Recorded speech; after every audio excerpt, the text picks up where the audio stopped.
پیار کرنا، نرمی، محبت، شفقت اللہ تعالیٰ کو یہ بہت پسند ہے، اور اس سے انسان کو بہت کچھ ملنے والا ہے۔ ہمارے ایک آدمی تھے اللہ والے، بہاؤالدین ان کا نام تھا رحمت اللہ علیہ۔ دوپہر کا وقت تھا، وہ ایک کباب کی دکان پر گئے، اس سے کباب خریدے اور ویرانے کی طرف چل پڑے۔ وہ کباب والا شک میں پڑ گیا کہ یہ کہاں جا رہے ہیں، گھر تو جا نہیں رہے۔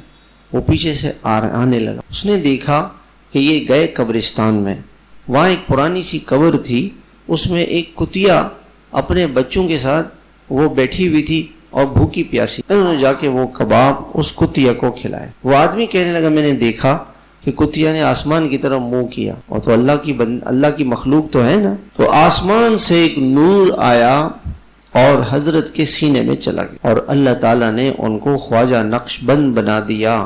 آج دنیا میں لاکھوں انسان نقش بندی سلسلے کے اندر جڑے ہوئے ہیں اور اللہ کرتے ہیں، یہ سارا ثواب ان کو جا رہا ہے، اور ان کو اللہ تعالیٰ نے یہ مقام ایک کتے کی خدمت پر دیا، کتے کی خدمت پہ دیا۔ حضرت مجدد الفسانی رحمہ اللہ کے بارے میں لکھا ہے، تہجد میں وہ اٹھے، سردی لگ رہی تھی، وضو کیا، کمرے میں آئے تو دیکھا ان کے کمبل پہ بلی سو رہی تھی، تو ساری رات سردی سے ٹھٹرتے ہیں، بلی کو نہیں جگایا۔